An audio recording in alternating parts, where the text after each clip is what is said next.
everyone. We're back with Not So Giant Women. Hey, Daria Dad. and Ivy are back. We're about to experience the magic that is Lion 3 straight to video. Lion episodes are a trilogy now. I like the little cinematic trend of his episode titles. Yes, indeed. So you picked up on that. Any other wonderful impressions before we dive in? Well, last time it was Lion the movie, and they actually went to a movie, so maybe there is some video in this. Lion makes a video. I don't know. I would subscribe to Lion. A side story about Lion becoming a YouTube celebrity. Totally. Okay. Let's see what he's got. Here we go. We are the crystal gems. We'll always save the day. And if you- Hey, Mom, you know how I said you didn't have to make me those lunches anymore?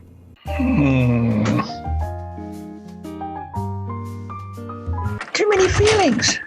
Tell me about it. Okay. See if we can't dry our eyes and fill people in on what I just saw. Okay. That's right, we open with Stephen in Big Donut. Yeah. He's agonizing over whether he should have a donut again because he likes them, or he should expand his horizons. And, well, I've been right there, so I can sympathize Stephen. But he asks Lion, who's in there with him. Lion, of course, decides to stick up for the home team and recommends the Lion liquors.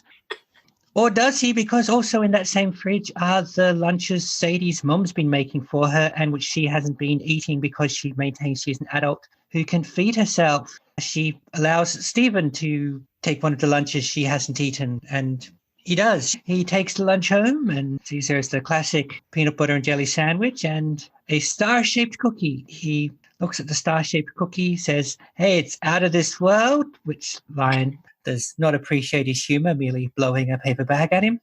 He then looks at the picture of Rose and wonders what sort of lunches she would have made for him, maybe actual space cookies. Later, time for bed. After Stephen's asked Lion, "Blink if you love me," and Lion's just stared at him until Stephen blew in his face. Later, time for bed. Stephen makes up a bed for Lion, goes to his own bed, but Lion wants to be on Stephen's bed. And Lion is very much acting like a huge pink house cat in this regard. Sends Lion to the Lion bed, tries to sleep in the Stephen bed, but soon finds his dreams have turned into a field of pastel pink long grass, but he can't breathe. We hear his name being called by Pearl, who pulls him out from under Lion. Lion has fallen asleep on top of him, and Stephen has been suffocating in his mane. And this is also something house cat owners are not alien to, with cats sleeping on their face and occasionally interfering with their dreams in the same way. Pearl reveals she is on hand because she often watches Stephen sleep, and this is where we find out that gems can indeed sweat when they're very nervous. Stephen tries to send them all away and get back to sleep. However, Lion won't behave and has to be banished to the front porch, or would be, except he makes these sad cat noises and loving blinks at Stephen and returns to the bed with Stephen and once more nearly suffocates him. I think I've back and forth somewhere on Lion's eviction. Lion on the porch, when Stephen is touching Lion, discovers that Lion's mane on his chest lights up, and it is in fact like a little portal. He can in fact put himself into Lion's mane, and that's where he experiences the same long grass pink place we saw before, except he still can't breathe in there because, of course, you can't breathe in a lion's mane. Don't be silly. He looks around and realizes he can take himself in there. It's like a little pocket dimension in Lion's mane, a huge field of the long grass with a hillock poking up like an island. After a few experiments on how to gain his breath in the main dimension, he goes to the hill and finds a bunch of items there, including a Mr. Universe t-shirt, a bubbled gem, a treasure chest, a portrait of his parents. It's like the memory game, this bit. And Rose's familiar sword is there. And moreover, there is a video cassette there, which he grabs and takes back out into the regular world. It is now early enough in the morning that Big Donut is starting to open. He takes the video cassette there as the donut duo are opening the shop and whispers something to Sadie about what it is, and they retire to the back room because they have a VCR where they watched the training video before. We watch it and we see it's a home movie of Greg made by Rose. We hear Rose's voice directly out of her mouth, or at least directly out of recording of her mouth for the first time. Greg is messing about on the beach. Rose is telling Stephen that the world he'll be born into. So this is obviously made when Stephen is on the way, but not yet born. Well, obviously he's not yet born if Rose is around making videos. I'm guessing this is like the message to my unborn child video, which some people have made, including Rose and Greg here, as well as Greg's antics on the beach. Rose enthuses about the beauty of all living things, how all of them have their own experience and their own story. She turns the camera on herself and says into the lens that she and Stephen won't be able to exist at the same time, that when he's born, she'll disappear to become a part of him. And whenever he loves being himself, that'll be her loving him. And after this retreats to stand in view with Greg, and we see Stephen's parents together in motion for the first time. Rose is quite pregnant, so apparently this much is how he was made, but is partly resembling the regular human way. And among the video effects they play with on the video includes the familiar star iris out we usually go to credits on. Stephen is moved, Sadie is moved, Lars bursts into the room to ask what they've been watching and slowly backs out because there's just too much feelings in the room. Stephen thanks him, he takes the video and goes. Sadie calls her mum to say that even though she told her to stop making lunches for her, she actually doesn't have to, because Sadie has learned the value of a good mother, and we go to credits. So this episode tugs at the feel strings.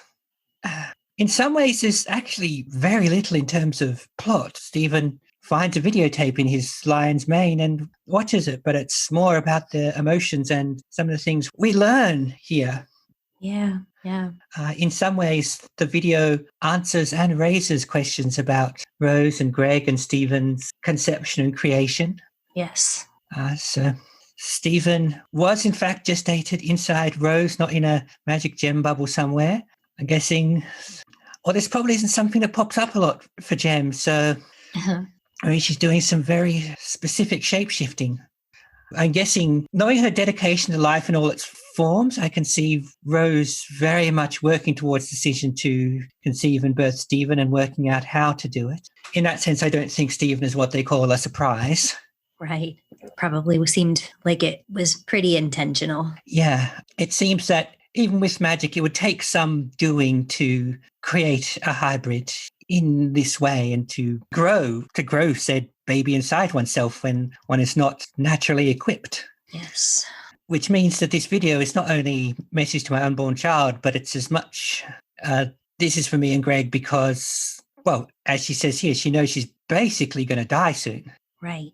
Greg doesn't seem weighed down with this, but we only see a couple of minutes of him, so we don't know if he knows at this point how it's all going to work. If he knows he's just sort of having a good day, or if she's been keeping it from him not to completely shatter his heart, which it probably would. I mean, shattered ours, and we just watched the thing and you had to live it. Mm-hmm. Right.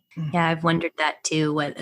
Who knew that she was going to perish when she had a baby? Was it just her? Because clearly she knew. And she either knew it was going to happen or she knew that when the time came, she had to do something that would destroy herself. Because if it was all laid out, that would be a heck of an upsell to Greg. Let's have a baby, but it'll make me die. Right. I very much doubt that Greg would have been like, yeah, I'll do that.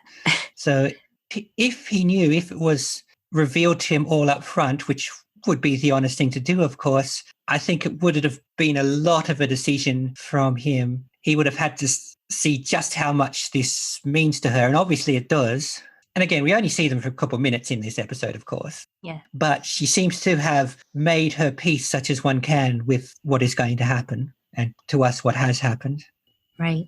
I mean, she phrases it as becoming half of Stephen, but Stephen only seems to know himself as Stephen. So I think she's being at least a little poetic in that regard, that he's not literally going to become some kind of chimera of his parents fully. Mm-hmm. Right. It may just be the closest thing that she understands to being able to explain it to him. And, in the real world, people say they have children as an embodiment of our love. So, Sure. For her to say a pretty similar thing is certainly not wildly out there. That's right. And yeah, I guess on the video, if Greg knows, he's just sort of, if not made his peace, at least having a good day while he's still got his lover, wife. Do we ever know if they're actually married? They have not said. They have not said. Okay. His partner there with him on the beach. Mm-hmm.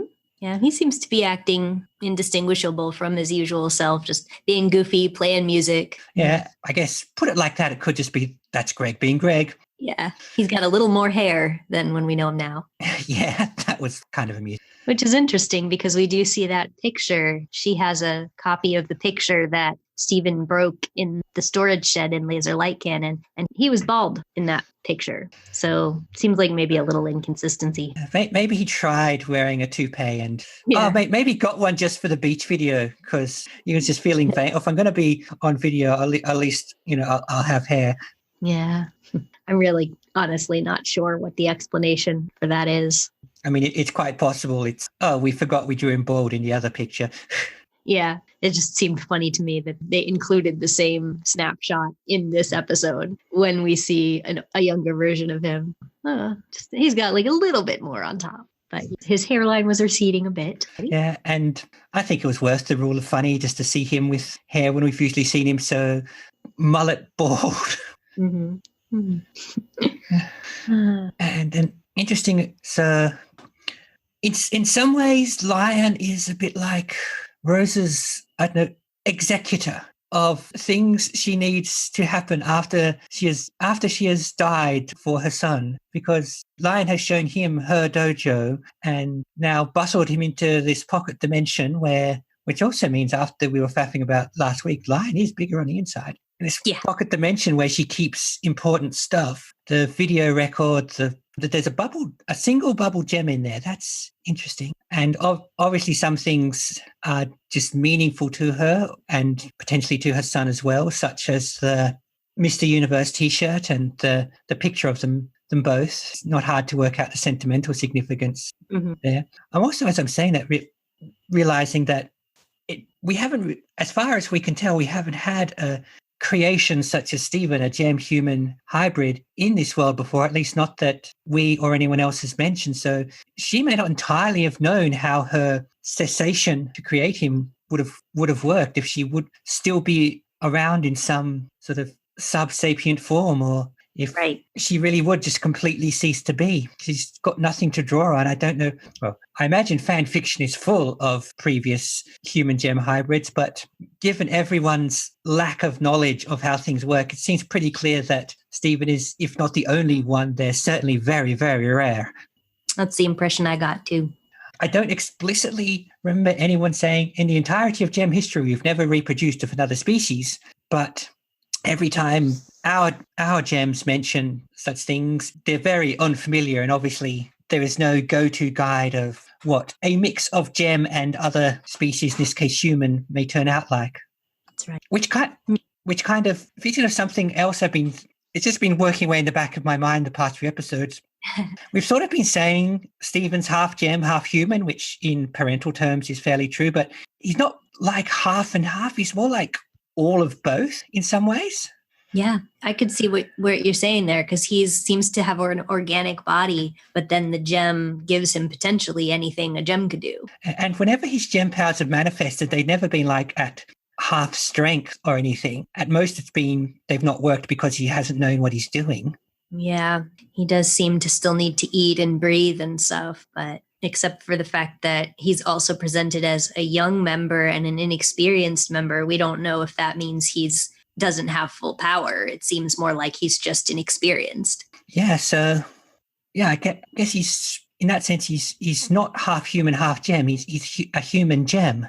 Mm-hmm. Could see that. It's an interesting way of conceiving it. Of course, some of his powers seem to be kind of unpredictable, like the shape-shifting. Well, yeah, and which means his powers might be able to do strange and different things because of the combination. I mean, all the other shape-shifting we've seen has been sticking with the gem's native colours, but Stephen can make different coloured cat fingers. Yeah. And he can bring plants to life. Yeah. Yeah, we don't know if Rose tried this on a bunch of watermelon seeds. Yeah. Mm. And I think at the time, yeah, I saw that as combining not only the power of Rose as they described in the episodes, but also he's got the healing spit, and all those seeds would have been in his mouth where the spit comes from. So that would have been one difference from his mother, and that would easily be why these plants might turn out somewhat different, because he's using two powers to make them instead of just the one. I wonder if Rose used her tears to make sentient plants the way he uses his spit to make sentient plants. Well, for once, just trying to stick plant seeds in your eye is going to be more awkward than spitting them out. Mm-hmm. But I'm pretty sure the first we've actually seen Rose being Rose, not just a picture or an echo. We've been very much the lost Lenore for the past 35 episodes. So Yes. It's rare that even for a couple of seconds we actually see her face and her voice and her body all put together, even if it is on a cassette. Yep. This is the first time that you get to see her eyes. Ah, I hadn't realized that, but yeah. I guess that's a common thing. Like it's a little trope that a lot of TV shows like to do, is hide somebody's eyes until an important in the story. Yeah, well, I can certainly think of loads of characters whose eyes aren't in cartoons, whose eyes aren't visible because they've got loads of hair or their eyes are perpetually shut for some reason. Right. Every photo that we've seen of her eyes were closed. But I guess it's just the portrait and the picture. There aren't that many other representations of her, I guess. But now we've seen her open her eyes and talk. And it was very moving, you know? Yeah. Other shows might have easily caved and just given us a full flashback with her by this point, but no, we've only been able to see her through Stephen's eyes and ears, through anything he would have experienced, the stories, the pictures, and now actual video cassette. Right. Oh, yeah. I forgot to mention this. The statues of her in that fountain had closed eyes too, or at least not visible eyes. But yeah, like in that episode, he's kind of saying straight to this representation of his mother, like, I don't know how to feel about you. It's kind of, we experience her through the vehicle of him, and we don't know anything either. We're very curious too. Yeah, there's a part of the viewer saying, well, she's your mom, that's how you feel about her, but to him she's kind of an abstract thing, as he's all but said, he never really had a mother, even though he knows she existed. That's right. Never met her. So even if they ever coexisted, it would have been for seconds at most, and he would have been just born. So yes. Yeah, I think they did the right thing waiting until now so that we could kind of develop our own curiosity and authentically sort of feel the way that the lack manifests in his life, how the people around him have sorrow and good memories of her, and he just doesn't really know how he's supposed to relate to her. So then when we finally see our first representation of her, and she just seems so warm and she seems caring and very loving. It was well chosen, I think, to wait until this point. And some people will say that because it's a pretty self-contained story, you know, there's not a lot of stuff that you have to understand building up to it, because it opens and then ties up kind of the same presentation of Sadie's whole thing, her relationship with her mother and everything. It's somewhat of a self-contained idea, but I think it lacks the power that you need to really appreciate it if you haven't watched 34 other episodes. Well, yeah, you need the grounding, you need the emotional context of Stephen's non-relationship with his mother. We've seen before, not knowing his mother is one of the few things that can actually make him angry when it's brought up. Yeah. And everyone else around who knew Rose, basically Greg and the other gems, that by the time Stephen's old enough to be aware, and by the time we meet them, it's not that they don't miss Rose, but they've adjusted to what happened. So they talk about her sometimes in almost historical terms. Mm-hmm. Right. And I wouldn't be surprised if sometimes the way that we look at people who have been gone for a long time is usually more rose-colored. You know, it's more you reminisce about the good times, and everything probably seems very dreamlike and very rosy as represented. You know what I mean? Like that he sees her as this fond memory for everyone, that he doesn't have his own, he only has everyone else's. Yeah. And I think that's something that you can relate to without seeing the rest or without having your own personal experiences of that with anyone in your life that might be gone. But I think that still in the specific context of Steven Universe, it works best if you have been kind of wondering about her along with Steven. Yeah, and just as we're saying that now, also wondering if because Steven's still pretty young, if they're the adults, the gems are such as the gems are, and Greg are not laying it on too thick for him. Right. Yeah. He's seen how, when they fired the rose-shaped laser light cannon and his dad cried a little, it was just like, it's very clear that her lack of presence in their life has left a mark, and he only has it as kind of a concept, I guess. And that happens too, that sometimes you just suddenly get stung by someone's loss again after years or decades, even when you have adjusted. Right. And based on how they're implying how long the gems' lives have been, it must be comparatively just a blink of an eye for them that she's been gone. Yeah. And again, the situation they're currently in is probably something they'd otherwise have no context for. Right.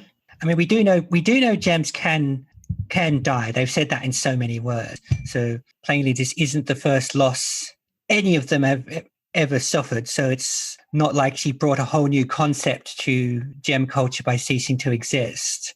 Right. But it doesn't look like they routinely, give up their own lives to birth new creatures. What we know of gem reproduction, it's obviously not too similar to how humans do it. We don't really know anything at this point, do we? But yeah, so I like that this has shown us stuff but still made us wonder more. Mm-hmm.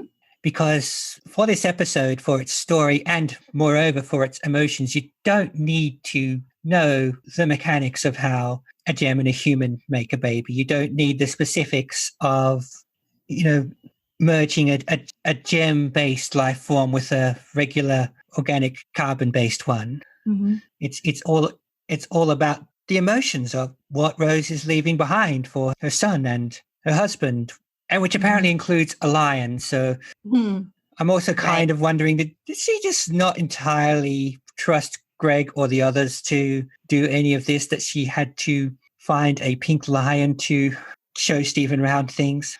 That is one of the main things I was wondering about this episode as well, because you'd think, if you think about the history of Lion, he found him in the desert during a random mission, and now he can't communicate like a human. He mostly acts like a house cat, and then every once in a while he seems to be responding to specific words, like, when Steven said something about not being trained, he took him to a place where he can train. And now in this one, he said, I wish I knew a little more about my mom. And suddenly Lion was just starting to rub his head on him all the time. It almost seemed like he understood that there were things that he needed to do, but it wasn't guaranteed. I mean, it wasn't even guaranteed that he would even find him, Yeah. So give the tape to Greg, Yeah, she couldn't just knew it was being made. Just leave a letter for the other gems saying, if Steven's starting to get into combat stuff, take him to my dojo, which is here at this point in the ocean under this island.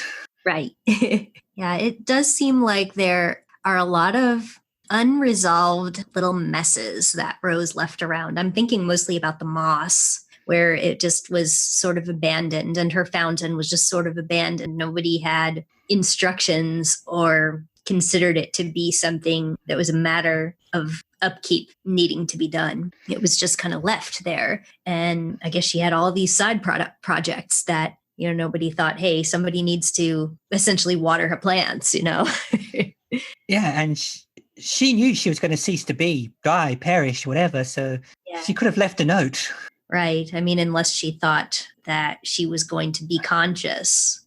So I don't know. I guess we just don't really know quite what her deal was. It could be that things were supposed to go differently, or it could be that she just figured, whatever, it'll be okay. They'll go on without me. It'll work out. A little bit irresponsible, maybe. Though you put it like that, I can see that her deciding that life goes on and will do what it will could be part of her philosophy. could be. Definitely once- seems interested in nature and stuff. Yeah, that once she's that part of life coming and going is that once she's gone, she doesn't get to directly intervene in the natural world. Right. And I think most people who know that they have a limited amount of time left before they go do take preparations like making a will and stuff like that. Yeah. It just seems like a lot of her undone projects were just left to languish. And she stuck all these essential messages and things into a lion. Yeah, definitely the videotape made me wonder why it wasn't just in Greg's van. Why did it need to be in a lion? And there's no way to breathe in there. Yeah, so... Can he just put a bubble around his head and go in like a spaceman? Could try that, but that might make him suffocate quick. Who knows? He could always just go in there with scuba gear. Yeah. Modern problems require modern solutions. Yeah. But I know that sometimes videotapes will disintegrate in the air. So probably good that it was a place that had no air. Yeah, I mean, at a rough guess in the timeline, other methods of video recording did exist, but the most commonly home available, especially for a chap like Greg, would probably have been the old camcorder. Right. Speaking of which, I remember when I first saw this, I thought that Stephen took, and this is just my first impression, I thought he took the tape to the Big Donut because they had a VCR there and he might not have had one at his house. But then I remembered, he has that TV contraption that has the all-in-one kind of situation. So it made me think, he just doesn't want to watch this where the other gems are. He wants to keep it for himself, I guess, in case she says something on there that's not for them. I don't know. Maybe he just doesn't want to go back to his room in case Lion sits on him again. Well, I know that right before he snuck out with the tape, Pearl was like telling the other gems, he doesn't want me to watch him sleep anymore, so one of you have to do it. That was really funny. Yeah. I like to watch you sleep sometimes. And by sometimes, I mean often. And he's like, okay. Thanks, Pearl. You can be stopping with this Edward Cullen stuff now, Pearl. Yes. It must be really fascinating, though, if you don't sleep, or at least if you don't need to sleep, just watching somebody sleep. But then I'm just figuring Pearl's probably been able to watch Amethyst do it a long time. So yeah. Well, she's also been able to watch Stephen do it for 10 something plus whatever years. So I guess the novelty hasn't worn off. Yeah. It's kind of sweet to think that she could be a guard for him to make sure nothing happens to him. But on the other hand, I mean, I certainly would not want somebody watching me while I'm sleeping all the time. Well, she could watch over him without actually literally watching him all the time. Yeah. I'm just kind of picturing Stephen falls asleep and all of a sudden Pearl comes out of her room and just stands there all night. Well, see, I imagined him sleeping and Pearl's head just slowly creeping up over the ledge to his little loft thing. Oh, a little bit creepy. But, it's out of concern and love in a Pearl way. Yeah. So I liked that they had already showed us in an unrelated episode that there was a VCR at the Big Donut. So we didn't have to have that explained. I like that. Yeah. And Stephen could have actually been aware enough of the whole mother-child connection and noticed Sadie talking about her own mom earlier and thought this might be the sort of person I do want to watch it with. Yeah. I don't want to forget to talk about that little Sadie arc. I like that little story where she feels like her mom making her lunches. And now we know she has a mom who she feels is overprotective. So we know this parent exists in her life, but that she's feeling a little smothered by the mothering, that style of mothering. But then at the end, she's feeling sentimental and picks up the phone. It's really sweet. Yeah, that was nice to go out on. Yeah. This episode got nominated for an Emmy, actually. Oh, hello. It was the first one. It did not win, sadly, but it was, let's see, it's like a short form. I can't remember exactly what the name of it was. I think it was like Outstanding Short Form Animation. Something like that. And as a result of being nominated, some of the people who worked on the show were sharing details about it. And one of the writers, one of the people who takes the basic outline and kind of develops an overall script, he released the original, like earliest draft of the script so that we would get to see it if we were nerds about Steven Universe. So of course I read it. And one of the things they wrote about, like that was originally in there, was something about how Steven originally compared his situation with getting suffocated by Lion with the way that Sadie feels that she's getting suffocated by her mom. It was really, they didn't end up making that comparison directly in the final, but it was something really funny. Like he said, love can be smothering, like with Sadie and her mom, and you almost killing me. Oh, poor Steven. Anyway. Yeah, if Lion could learn to speak or write, he might be able to deliver some of his messages in a far less dangerous way to his friend. Rather than just like dumping himself onto Steven and making him almost die. Get into my mane, you little. Funny. We did get to see a weird little Steven dream in there. He's playing chess/checkers with Dogcopter. Yeah, I like that. Just that before we go into the one that's influenced by Lion, he's just getting random dream stuff. Yeah, it's definitely the flavor that I would imagine Steven dreams in. Yeah, and I wouldn't be surprised if the Boarders just wanted to sneak Dogcopter back in. Yeah, and now he has a voice giving him artistic advice. Yeah, I like how erudite Dogcopter is. Yeah, he can even speak with a chess piece in his mouth. I guess that's how a lot of people like to imagine their pets talking back, but even when the pets don't open their mouths. I guess it doesn't have to make sense if you're sitting in a dream world talking to one of your cartoon idols. It's one of those things. Dream logic often goes, well, of course the dog doesn't open his mouth to speak. Dogs don't open their mouths to speak because dogs can't speak. So he must speak with his mouth closed, which is often how dream logic actually flows for the dreamer. Oh, you're right. He probably didn't really even notice that it was mixing up checkers and chess on the board. He's just like, that was a move. And as the victor, he eats the piece. Yes, it's very cute. So another thing I liked, which you mentioned in your summary, was how cat-like Lion acts the whole time. So cute. And his plaintive calls from the porch are very cat-like. Yes. And apparently the bit about not touching his belly. Yeah. There's a cat that lives nearby that calls out occasionally. It makes almost that exact noise. And my own cat goes and talks to her through the window. Aw. Kitty Con, though. Cute. I'm assuming that none of them have a pocket dimension inside of them. It hasn't come up if they do. My friend's cat could. He's got loads and loads of fur. Might want to check on them. Might want to dig through its fur, see if you can get inside. Well, he's got so much fur that none of them noticed until I was playing up close with him that he's actually got thumbs. Oh, wow. He's got little nub thumbs, but they're so buried in his fur that no one ever noticed until that point. So it's more and more obvious that something very odd is going on with Lion. Like, I mean, we knew he was pink and we knew he had a sword in his head, but now he's got like a whole place inside of him that has a bunch of Rose's things, and he's quite a mystery at this point. And obviously he, to some degree, understands what his job is, but he doesn't do it until Steven sort of reaches certain points or says certain things. I thought it was funny also that when he discovered that he could go into the main, he kept sticking his head in and pulling it back out and just making his goofy little noise. And it was just, it's a nice reminder that Steven he's a goofy little kid and he's just going to mess around like that. Look, I can put my head in this over and over again. Until Lion was a bit... Yeah, and then he's just like, all right, I'll go in and investigate. Yeah, it's interesting that he kind of started acting like this was his mission to get Steven to look into his mane when Steven was kind of just sadly looking up at his mom's portrait and saying, like, I wonder what kind of lunch my mom would have made me. I wish I knew more about her.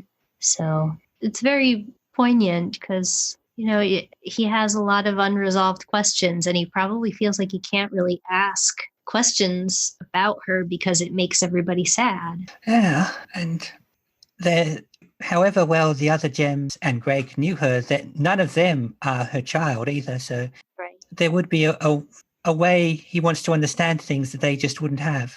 Right. He has his dad, but he doesn't know how to understand his mom as kid would understand his mom. True. And he knows broad biographical details, but that's not what he's seeking. Yeah, seems like he doesn't really even have that much information about that, because some of the things that he'll do something like when he made the watermelons last time, and they're like, oh, well, she had the power to do that. This is news to him, So it's like nobody's really ever sat down with him and said, this is who your mother was. This is how she was. It seems like his dad has told some stories, because it seemed like he had heard the story of him meeting Rose at a concert, but other than that, she's such a mystery. And now he has a videotape where she's talking to him, and it's for him. And that's really nice. So we have seen Stephen never knows when he should ask questions, and the gems aren't always providing information when they should anyway. So they've kind of made themselves an impasse there. Yes. And like you said, with Stephen not asking follow-up questions sometimes.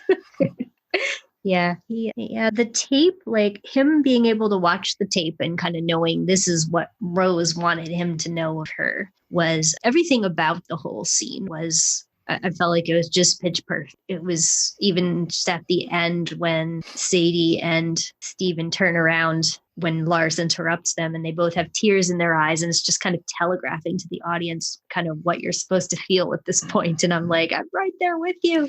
I'm crying too. Oh yeah. I could feel the blistering of salt water out of my tear ducts. Mine was more than that. I was crying. And I've seen this so many times. And I didn't actually cry the first time, though. I don't know why. It was moving. Yeah, maybe your learning stuff gland was more inflamed. I think that at the time I was not quite as emotionally invested. And of course, also, I burned through it so fast that it was just like, I don't know, it's sort of like I was probably getting punched in the heart a lot and only noticed the bruises later. Wow. That's how it kind of was with this show. But it was really around this time that I you really start to realize how much artistry went into making this piece of media. Just everything fell together for that. Yeah, because it would have been very easy for a show to essentially portray the same events but not make the audience feel nearly as strongly. So they did everything in all the right places to choke us up. Yeah, and like you said right at the beginning, it's kind of like plot-wise, we did get a new element of plot, which, well, more like world building, where we know there's a place inside Lion that this is a thing that can be done, but really it's almost entirely the heart of the episode is how Steven feels. You're a wonderful pink human being, except you're not, because you're a lion. That's one of my favorite lines. Yeah. Well, Steven's sense of zoology is intact. Yes. That's so funny. There's another thing, though, that the inhabitants of Beach City seem to have just adjusted to very instantly to the fact that someone's wandering around with a bright pink lion. Yeah. Well, after they stopped thinking that it was invisible, like Ronaldo said. Oh, yeah. Did you notice that when Sadie and Steven came out of the back room and Lars was like, what did you guys just watch? Steven did his little high five thing on Lars's chest. Yes, I did notice that. I love that. I like their high chest five bonding. I'm so glad that they're keeping that. It's very subtle sort of cartoon acting, but I appreciate that kind of Steven is, this is their thing, and this is something that they've cultivated to acknowledge that Lars doesn't really get into the whole let's hug or high five. Let's, he just, this is their symbol. It's so cute and it's so Steven. And probably easy to animate because there's a nice big target symbol on Lars's chest to aim his hand at. That's true. He does like to put, even when he's not dressed in a big donut outfit, he likes graphic tees with something on him. I like it. Let's see, what else? So the tape itself. Yeah, I really like that. At the beginning, you kind of just hear her voice behind the camera and she's looking at stuff that she loved. And that was really cool. And you could almost be forgiven, well, you could be forgiven for thinking we're just going to get her voice and not see her. But you do, she pops the camera on something, and even she talks to the camera and then pops it on something and goes into shot with her partner. Mm-hmm. Yeah. And then you could see how tall she was. She's huge. Yeah. Yeah, I know. I know scale is a bit of a weird thing of the characters, but she looks like she'd be pushing a good 2 meters or so. Yeah, she had to lean way down to kiss him. Hmm. I would just happen to be reading about how tall humans have got over time the other night. That Oh, did yeah? speak to, yeah. Oh, Well, it was like the tallest woman ever only just peaked 2 meters. huh. All right. And obviously gems are not bound by that, but gives you a certain idea of scale and how tall she must seem to other people.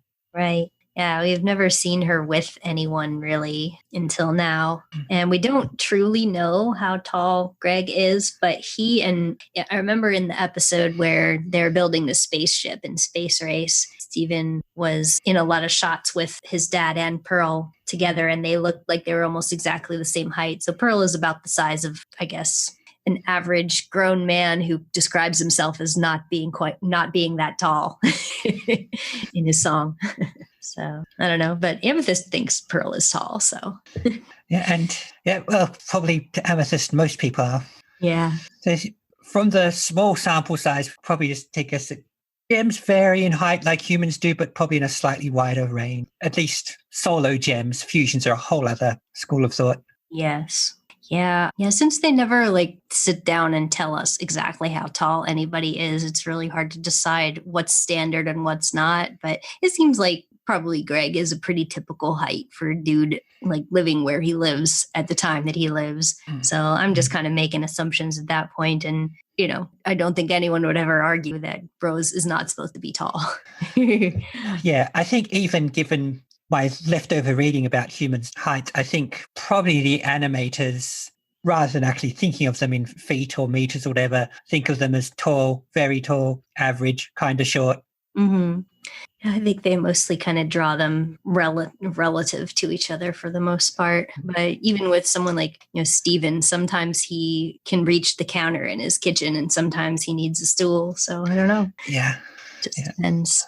I watch Transformers, so I know how skewed cartoon scale can be. Yeah. I had an argument with someone on a cartoon app recently where they were doing a quiz. It was all about, are you a real fan of Garnet? And I'm like, yes, I am. So I take the quiz, and one of them, it says, how tall is Garnet? And to get it right, you had to say she was 6'2". I was like, there's no way she's 6'2". She ducks through doorways. Yeah, if she's 6'2", then the average height of everyone else has just dropped significantly. Yes. Right. And I don't know, I had a little argument with the person, claimed that because they read it on a fan site sometime, and if I was a real fan, I'd know that, they told me, which is funny to me. But I don't know. People like to pretend that if they read something on the internet, then that means it's confirmed and canon, and it isn't, because we can demonstrably see that Garnet is much taller than 6'2". Yeah, and I mean, if she'd said that was her height against all odds at some point, then they'd have that to work with. But right. As far as I know, she hasn't. And again, even if she did, I think maybe she just doesn't know how feet and inches work, everyone else in Beach City is really short. Right. We're looking at a 2 foot tall Steven or something. Which granted, sometimes he does look like. So. Yeah. He's about the same size as Amethyst, I think. But yeah, anyway, Rose is huge, and that kind of makes you think, well, seems like there's a lot of pretty tall gems out there, plus all that hair. Yeah, well, in fact, both of the ones we've picked as being the tall ones have even more hair adding to their height. So maybe it's a gem thing. Once you recognize as tall, you want to be even taller, no matter how. Yeah. Maybe Rose has some huge platforms under that dress. I'd like to see that. Now I need fan art. Well, they've been on Earth for some time. They must have gone through, they must have lived through the 70s. Yeah. Who do you think would have a bunch of shoes? Oh, definitely Pearl. Pearl would be a shoe collector. Maybe she has them stored in Amethyst's room. I love that. Not Garnet. Amethyst would have to be persuaded not to wear, the same pair of boots or trainers absolutely everywhere. She probably has a large collection of single shoes. Ah, yeah.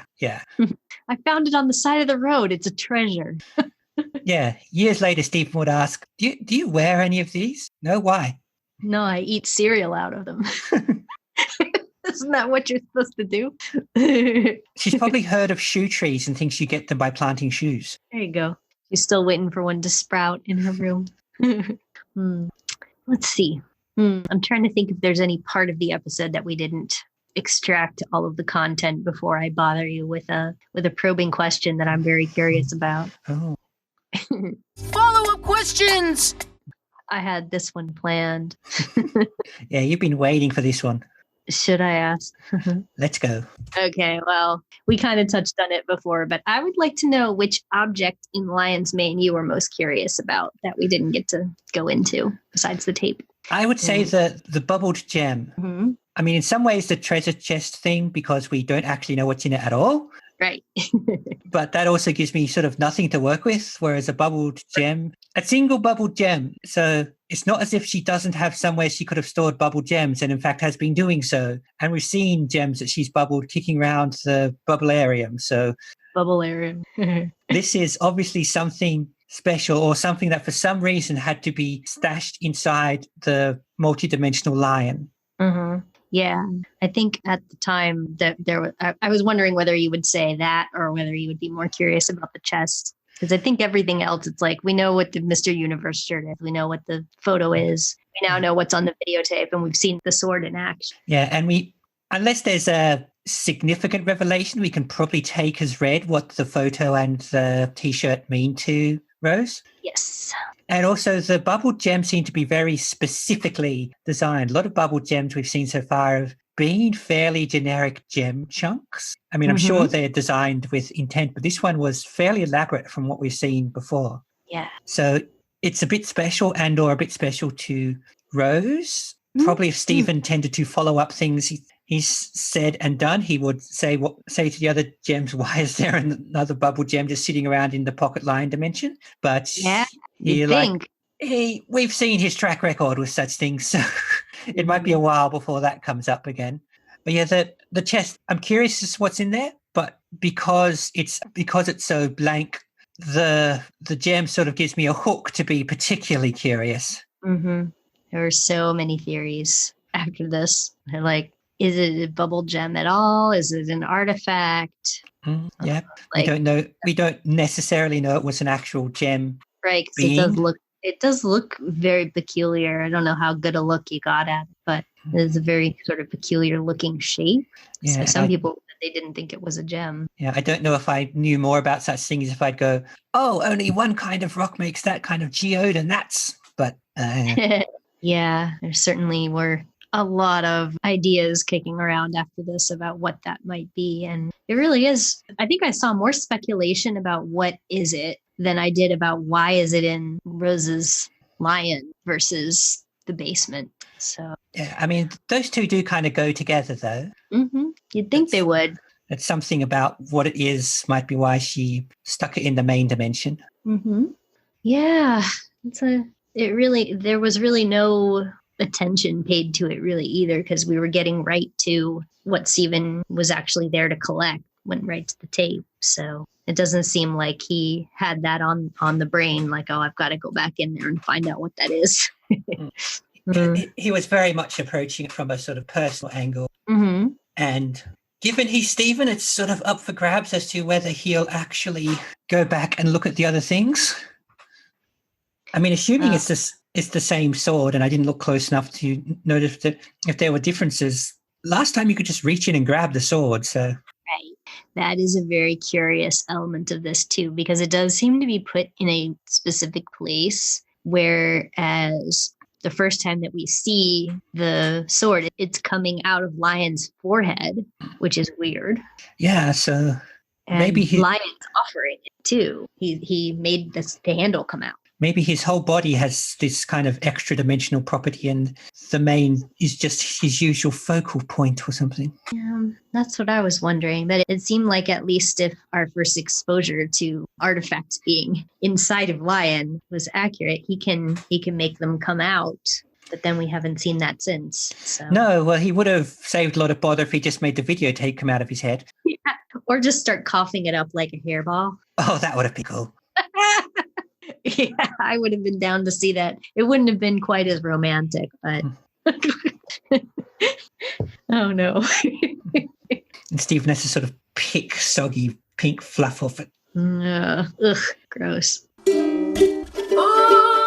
All right, so we didn't have any songs, but we did have a lot of really nice background music. So We did. That fitted nicely. I have a story about one of them. The Lion's main song is, just some nice piano stuff, and there was a special guitar song that I think was called Greg on the Beach, where he was just playing his guitar and stuff. And there was, the same recycled Lions theme. But the one I want to talk about is called The Pitch Got Delayed. And it was the weird little song that was playing in the background when he was dreaming about Dogcopter. And it kind of has a story because the reason that they called it The Pitch Got Delayed was that I guess they were supposed to pitch, the storyboarders were supposed to pitch, and Jeff Liu was one of them. And he said for some reason it got delayed, that they had to put it off. So he was just kind of sitting there playing around with music, and he wrote this song and named it The Pitch Got Delayed. And then later they just decided to incorporate it into this dream sequence because it just seemed to fit. I thought that was funny. It was composed on GarageBand. So. Cool. He worked with Rebecca Sugar to put some of his favorite artistic ideas to have Dogcopter say them while the song was playing. So that's really cute, huh? Yeah, the whole dream thing scene was fun to make, and getting a bit meta with delayed pitches. Yes. I like how it came out. I like how there are fun little stories about why they decided to work certain things in, just that are very personal sort of anecdotes for the people who make it. If only I had known that. It's supported by Jeff Liu, Joe Johnston, and Rebecca Sugar, if you saw her name on the opening. So that always guarantees tears. She knows how to do things to us. She does. The tagline was "Lion won't stop laying on Stephen's face while he sleeps." Well, okay. Yeah. And many cat and indeed dog owners can probably relate to that. Yes. So it was kind of a big deal in the show because, of course, this is the first time we get to see Stephen's mom. So it kind of started to be a thing, I guess, that when the tagline is not very momentous, you can kind of assume something big is going to happen. The voice of Rose was Susan Egan. So she was indeed the one who did the floating whale. Yeah, at the time I was taking a guess, but that seemed the sort of thing they were going for, even if they weren't going to tell us. Yes. I think it's funny that they originally had her come and record, and they're like, the part is for tiny floating whale. But eventually it's very important, I promise. So she was just like, cartoons, huh? Yeah, I know. And this is a weird one. So you'll be Stephen's mom, very important character, but you're on a tape that was hiding inside of a lion. Susan Egan is kind of a big deal. She's done like a lot of Disney recordings, and she's a well-known vocalist. So I've heard the name before. I keep getting her mixed up with Susan Eisenberg, who's another voice actor. I'm not familiar with the other Susan, so I have not had to struggle with that. Plays Wonder Woman a lot. Oh, okay. So let's see. I'm trying to think if there were any other factoid type things. I felt like there was more. Oh, right. There was some talk about how they decided to conceptualize the videotape concept because Rebecca Sugar and some of the other people involved in this decided it would be cool if they did the same thing as an anime that they like from Cowboy Bebop. There was a scene in an episode, I think was called Speak Like a Child. They have one of the characters filming someone else. And it's sort of like it reveals a lot about you if you make a video about what you love. And so they really liked that idea. Rebecca Sugar was on record saying she just really loved the idea that instead of it being a video primarily made by Rose about Rose, it was Rose showing Greg because she loved him so much. I love that too. I think it's sweet. Yeah, you definitely got a very pure dose of how much Rose loves just about everything. Yeah, definitely felt very Earth Mothery. So, and as I mentioned before that they released the original script, they talked a little bit about also that you can kind of tell looking at the script and final, like where they expanded and what they cut out and everything. But, Jeff Liu was the one that came up with the dog copter conversation. And then Joe did a lot of the stuff with lions, kind of like cartoon animal acting, which we have a cat on screen right now. We have our own tiny lion. Yeah. Is that why you're here? You want to hear more about the cats on the TV? And I guess he was the one that decided to have Pearl scamper away on all fours when he was chasing them out of the bedroom. that was, I think I brought it up at the time, but that was bizarre body language. Yeah. He's swinging the pillow at both of them, like, get out. And Pearl just scampers off on all fours. Rebecca did the Rose scenes. They're like, okay, Rebecca, you know what? You draw Rose. You deal with her hair. You can have that back. Yeah. And she's like, yeah, I'll take care of it. It only makes sense. Was it the food, the nut dog? I did make a nut dog. The dog nut was also shown, but I showed that in the pilot. I did make a nut dog, which requires no recipe, really. You have a hot dog and dump peanuts on it. But it's actually delicious. I voluntarily ate it several times after making it for the internet. Yeah, peanuts often go well with stuff like that, yeah. It was so good. I was very surprised, just texture-wise and everything. I ate it on a veggie dog. But I made 2 other items as well. I made spicy pretzels as well. Uh-huh. This was difficult for me because spicy and I don't go. Yeah.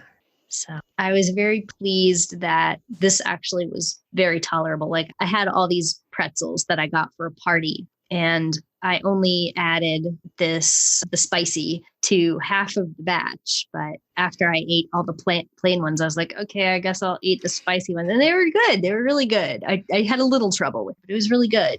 What were the spices? So the spicy pretzels, I made it with cayenne pepper. Oh, I like that. And garlic salt. And I got some lemon pepper. I got it specially for this. And okay, the 4th ingredient was a packet of ranch dip. And I found out when I posted about this that is not available all that many places. Like, there were a lot of people who was like, where do I get ranch powder? And I'm like, oh, that is probably a United States thing. So I don't know if ranch powder that you add to sour cream is a thing where you are. Is that a thing? I've seen it, but it's not all that common. Right. I ended up looking up alternatives. So you can put parsley, seasoned salt, garlic powder, onion powder, dried thyme, and mix it together. You can probably vary the amounts, but that would make like a ranch powder. So you can make that separately and then put all this together with the cayenne pepper, lemon pepper, garlic, salt. And you put that all into a helping of vegetable oil. And then you can just pour it over the pretzels, and you have to put them in something you can seal so you can shake it. And surprisingly, it does not. We're talking little bar snack pretzels, not big New York pretzels. We are talking little crunchy ones, yes. Yeah. And you could do it with little bag of pretzels or pretzel sticks or something like that, but definitely not the huge ones. The thing that surprised me was like, I figured that if it was oil and a bunch of spices, like it would get soggy, but it doesn't get soggy at all. So it was good for like 2 weeks, and I ate it all. It was delicious. I liked it. And I made a little spicy pretzel. Like they have a sign in the donut shop that says, so spicy you'll die, or something with a personified pretzel with arms and legs shooting fire out of its mouth, like Lars in Joking Victim. I was going to say, yeah, we've explored extreme spice on this program before. Yeah. I debated with myself as to whether I was going to make that recipe because nobody actually eats it. Steven was just considering ordering it, but it looked like too much fun, so I just had to do it. I do make exceptions sometimes for things that are only just mentioned. So. And I think once you've thought of the nut dog just sort of has to happen sooner or later. Yes. Yeah, and that was up on the wall there. But the main thing that I made for this recipe, for this episode, recipe-wise, was I did Sadie's lunch. Ah, of course. Yep. Which required me to make little star-shaped sugar cookies. Yep. And it was good of Steven to narrate that for us, so you knew what to put in.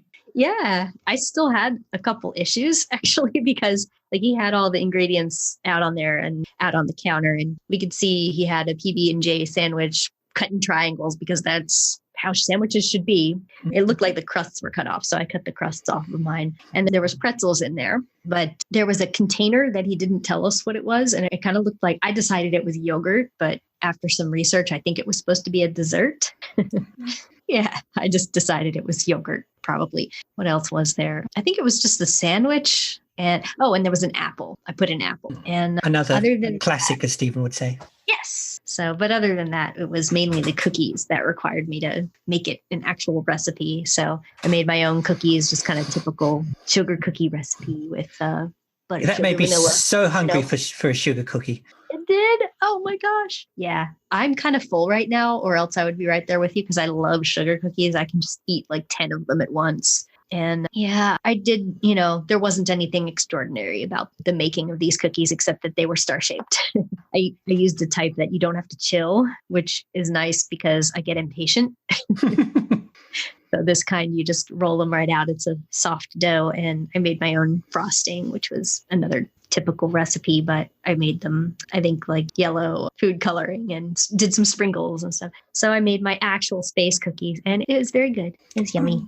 I also took I decided that if you're going to be ridiculous, you might as well be full on ridiculous. And I drew one of the designs that Sadie's mom made onto a paper bag so I could lay it out there and have my lion plushie next to it and stuff. It's pretty ridiculous, but it looked cute. So on the visual version of this, I will show everyone how cute it was. Yay. Yeah, I sort of cosplayed as Steven with my star shirt, holding up a cookie my shirt. So that is the many meals of this. It didn't seem like a particularly food-heavy recipe, but there were like 4 foods in it. Yeah. And I would have had to do the dog nut if there hadn't been already an opportunity for me to do that in the pilot.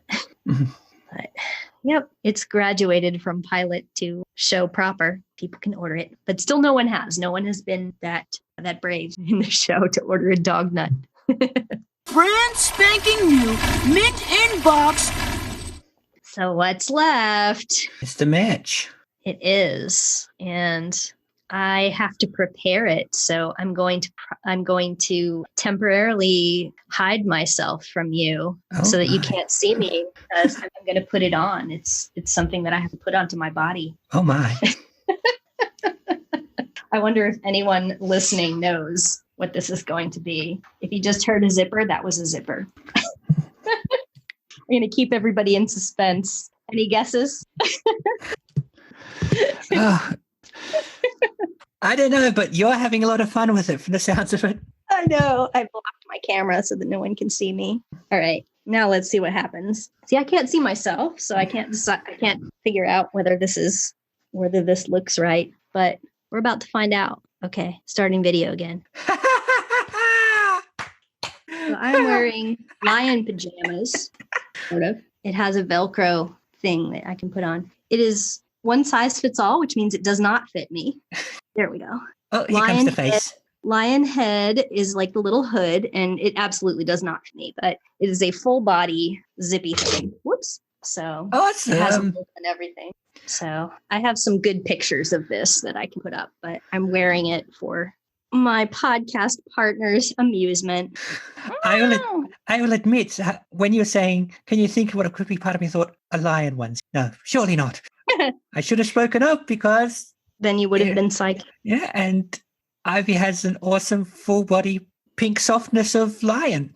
It's not very comfortable because it's so huge on me. I am an unusually small person, and this is supposed to be one size fits all. So, yeah, I have trouble with one size fits all from the other end. So, yeah, well, especially hats. I have such a big head. Yeah, it's a big head. See, I gotta say, like, just the legs are so long and the arms are really long. Yeah, but I am enjoying it. Yeah, Ivy just pulled the sleeve down as far as it would go, and her hand was like where the elbow should be. Yeah, I am less than 5 feet tall, y'all. So I don't make a convincing lion, but it's warm. It was so big on you, you could store stuff in it to be the pocket dimension. And that's why I decided that I should wear this, because I'm inside lion.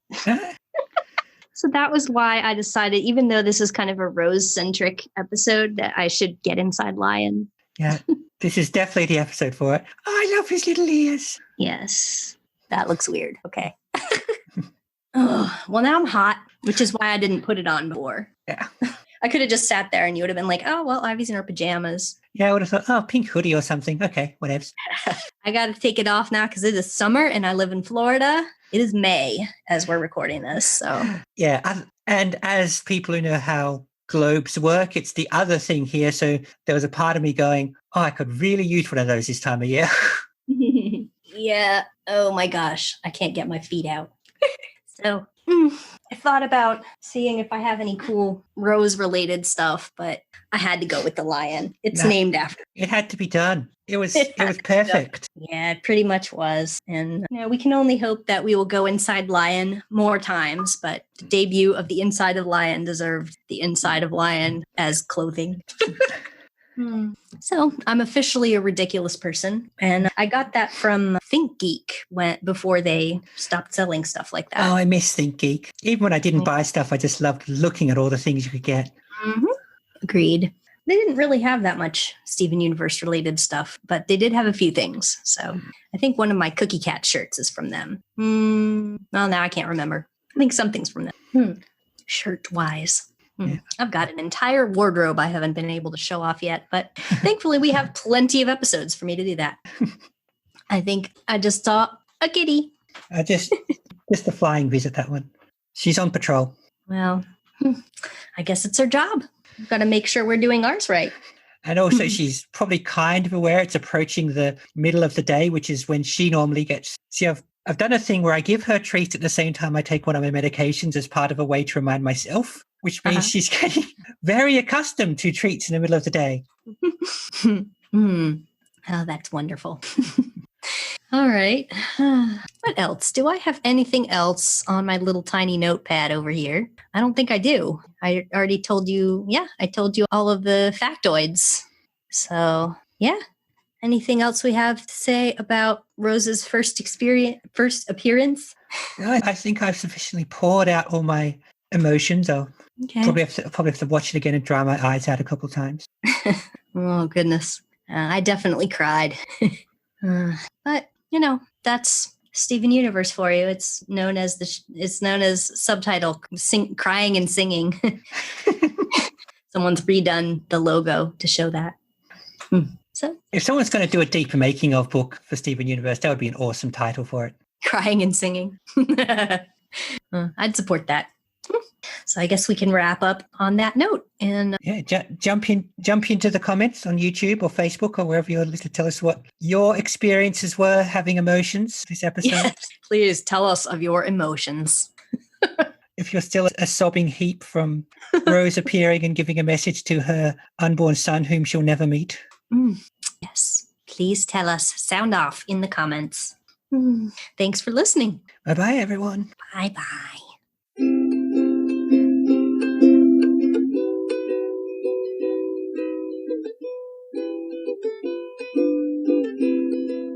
You've been listening to Ivy and Daria on Not So Giant Women.